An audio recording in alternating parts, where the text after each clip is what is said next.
Adam, welcome aboard the show. Thank you so much for joining today. Yeah, happy to be here. So I want to start with, I think, the number one mistake that my dad made. And you have a similar story to tell. Well, maybe not similar, but on the same vein. My dad, his whole life, built a boat, was in our backyard. And before he got to sail it around the world, this was his dream, the boat burns down. Totally real story. Instead of achieving his dream to go and do the sail around the world, he kind of puts it off, works his ass off, gets quite old, diabetes, cancer, never lives out that dream. Similar story from my wife's parents, but different items. You get old, you don't live the life you want. That kind of pissed me off. And I know you feel the same. Why do you deeply agree with that story? Because tomorrow is never guaranteed. And I felt that way as a kid, and I don't think I knew why I felt that way. When you're being raised, that's all you know. But as you start to make your own decisions and you start to grow and you start to create your own bucket list and your own things to do before you die, you realize that the amount of time that you have as a kid and the amount of time you have when you're too old to do things subtracted from the total leaves you with a very small window to really get out and enjoy life. And that's now I'm starting to really realize how I want to live my life. Was there a certain moment where you're like, fuck it, like we need to live today? I feel like it was when I graduated from college and I started making my own decisions. Particularly, my parents raised me. They raised me very Polish, so I'm a great cleaner. I'm a great saver. Uh, and up until that point, when I was 22 or 23, I was also really great at talking about dreams and not living them. Hmm. And as my grandparents got sick and ultimately passed away, uh, I'll never forget my mom. And she said to me, "Look at all this stuff your grandfather has. It's like he wanted just to be buried with it." And I was like, "How about wanting to live with it? How about wanting to enjoy it? You can't take it with." And it was around then that I realized I need to just live. That's how I feel, and that's where I want to leave it on the field. And if I have to go back to work to earn more because I blew it all having a good time living, I'm happy to go back to work. What do you see the people around you, or your parents, or your grandparents, or anybody else? Do you see people living this lifestyle of, I might die tomorrow, I might live 80 years more, but I want to, or 40 years more, but I don't know what's going to happen? Or are people just, no, we need to save, work?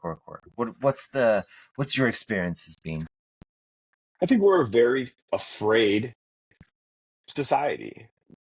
And for and clearly I'm not going to get into politics, but for all the right reasons, whether it's the political environment or the financial environment or the actual environment, all of these things make us afraid.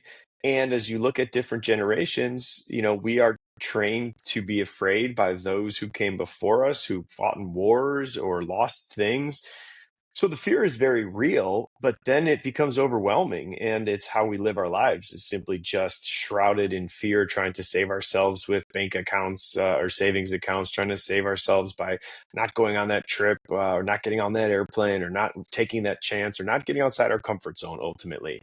And there's so much fun and so much magic and so much that can be done outside your comfort zone. But no, the majority of people don't take that step. What drove that fear for you and for your parents? Well, my grandparents came from Poland and they lived through the Holocaust and were there when the Nazis invaded and got swept up in all of that. Actually, had to escape from a work camp as children and come meet some relatives here in Chicago, where I'm at.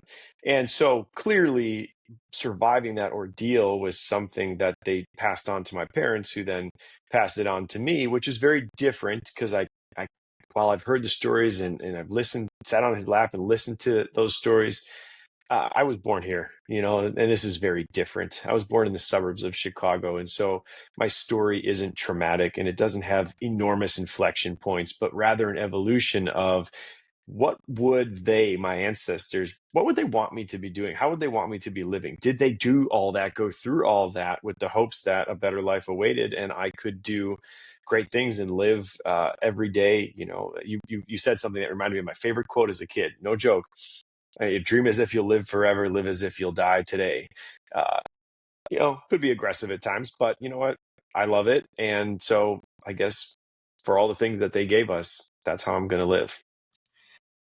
Do you think your grandparents would be proud of what you're doing today?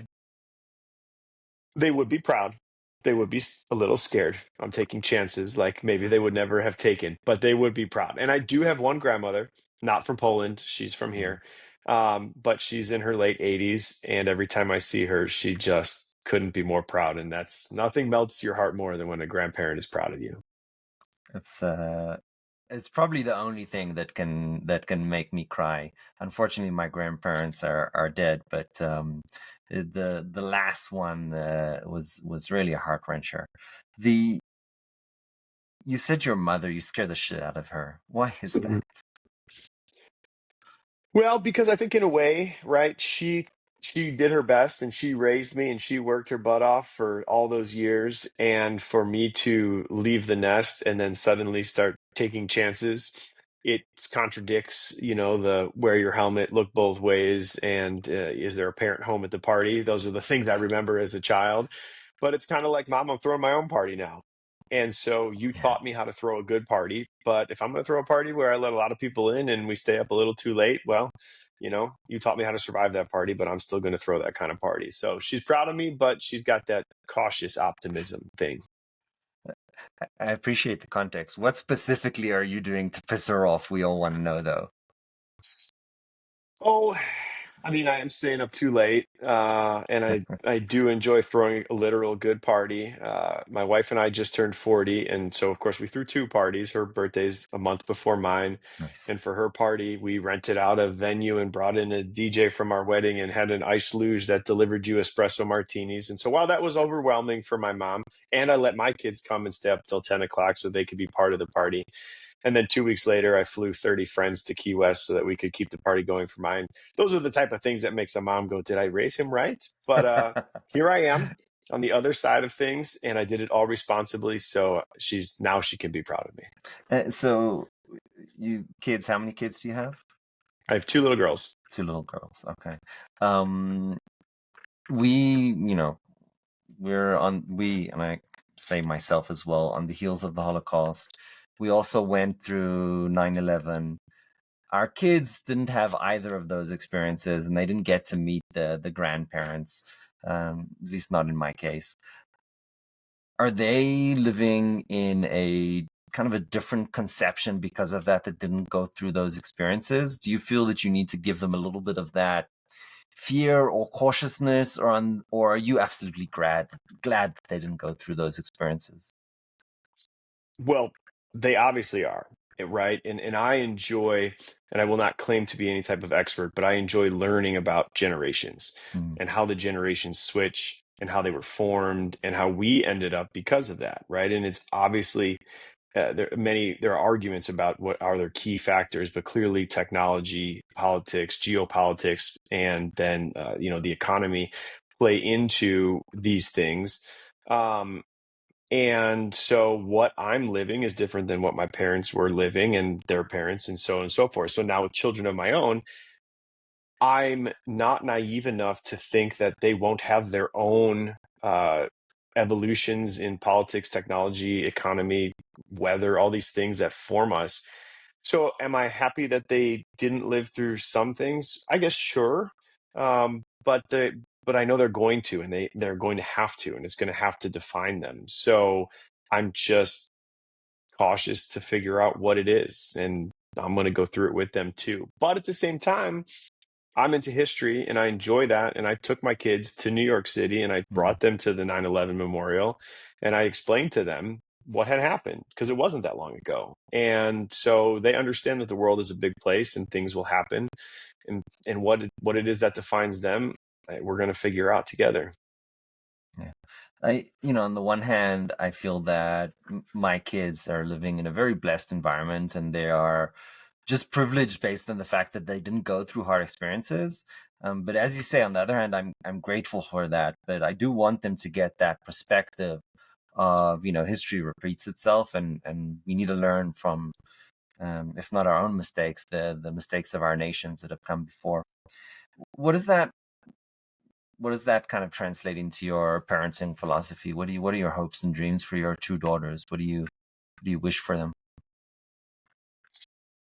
I'm I'm trying to teach them awareness. Mm, Uh, and hopefully that answers the question. I'm trying to teach them, well, first and foremost, situational awareness so they don't, ride their bike into the street. But then I'm also trying to teach them social awareness. What's going on around you? How can you pay attention to the fact that you're not the center of the universe? You never will be the center of the universe.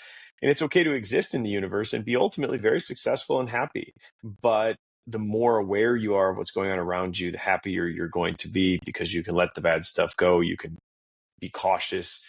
I want them to I want them to be able to think with their heads and choose with their hearts and make decisions with their guts. And combined, they will be successful because of that. Because then moving forward, there's emotional intelligence, and that's going to really require them to combine those factors to go out into the world and just take it on head on. So I want them to be strong enough to take it on. I'm raising my kids downtown in the city of Chicago because I want them to this is not, I wouldn't call it the mean streets. They are very mm. privileged, of course, where we live. But at the same time, there's stuff that goes on and they're seeing it firsthand. And so I want them to get some thick skin and realize that the world is out there and be ready for it. So we usually don't talk about the businesses too much, but more about the kind of environmental problems and such. But this is an interesting one, and if I may use the word, a cool one. Um, First of all, why cars? Cars, quite honestly, were not the reason. Mm, Not at all. Cars happen to be, and now we're going to get into some puns, they happen to be a good vehicle for living and enjoying and experiencing. But it just so happened to be what was in front of me at the time, and I was mm, prepared. Right? They say, when hard work and timing combined, that's luck. And so I was lucky enough to be there at the time when that was something I could take advantage of. And I've learned to embrace it, and I've become Chicago's car guy, and that's fantastic because cars do give you a feeling. We all mm. interact with them, whether we drive in them, we ride at them, we ride in them, we look at them, we work on them. So cars are a bigger part of our life than we think, but they weren't the reason I got into this. So, I think back on, me and you growing up since we're similar ages, right? Grease Lightning, that was kind of in our rear view mirror. I'm in love with my car, Queen. There's a special connection with cars. When you, and we should probably, let the cat out of the sack here. You have a business that allows people to basically drive very high-end cars. And it's on a racetrack, keep me honest here. Mhm. What is the do you get to experience that connection, A, yourself, but B, through people coming and kind of sitting in this like luxury Italian car for the first time ever? What does their face look like the first time they do that, or when they come out of the laps? What's that experience feel like? And that is why I do what I do, because it's Mm, so fulfilling to watch people's lives change. You have particular inflection points in life, and those create memory posts. And then the things around those memory posts are what you are left with as you grow older and think back on the memories that you made. And mm, so there's no way, first and foremost, that racing a Ferrari on a racetrack doesn't create a memory post.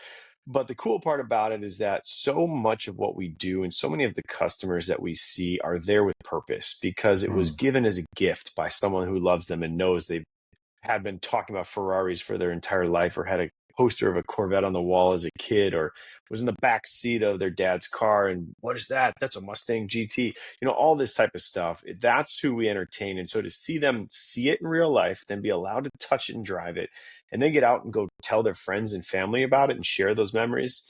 I love going to the racetrack and seeing that. I mean, whether we've had marriage proposals, we've had uh, we've had So you births, you we've got to had tell us what's the most memorable moment, right? Marriage or whatever that has happened on the track or adjacent to the track that kind of you remember strongly? This one is a little emotional because the marriage proposals are nice and it's my birthday is nice, but it's the bucket list. It's the this is what I'm going to do before I die moments. And those are the ones that really, I'm getting I can feel it because those are the ones that get emotional.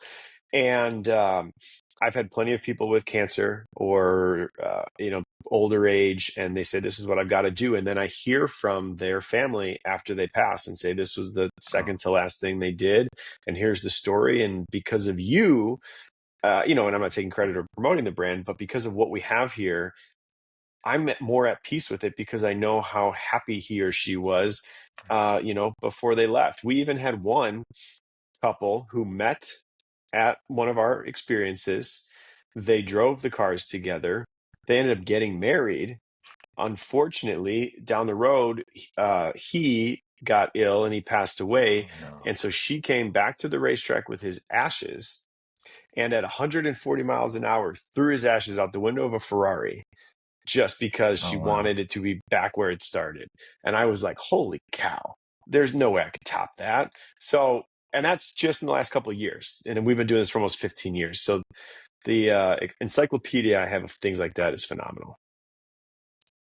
You said life changing. Did you, and I'm going on a little bit of a fishing expedition here, so I apologize, but have you had people come back and say to you, that moment, that experience, I decided to change my life choices? Ooh, life choices? I don't know how much credit I So can take go, for life you choice, know, it's the thing we were talking about. It's between I'm gonna save until I die, and no, actually, I need to live for today. Is that something? Have you had that conversation with anybody? I have.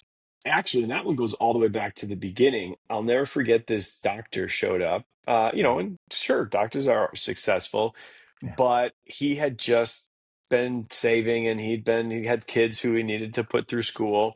And he did our thing and he bought his first race car and he said, you know what? My daughters are still going to go to school. My marriage is going to remain intact, but I'm getting a race car because I'm not getting younger and I need to feel like this more. And I'll never forget him. I appreciate that. So Adam, believe it or not, we're out of time. There's only one question that is scripted. It's the only question we ask all of our guests, and it's a difficult one because it's incredibly personal. If you had to go back to 20 something Adam, what would you advise him?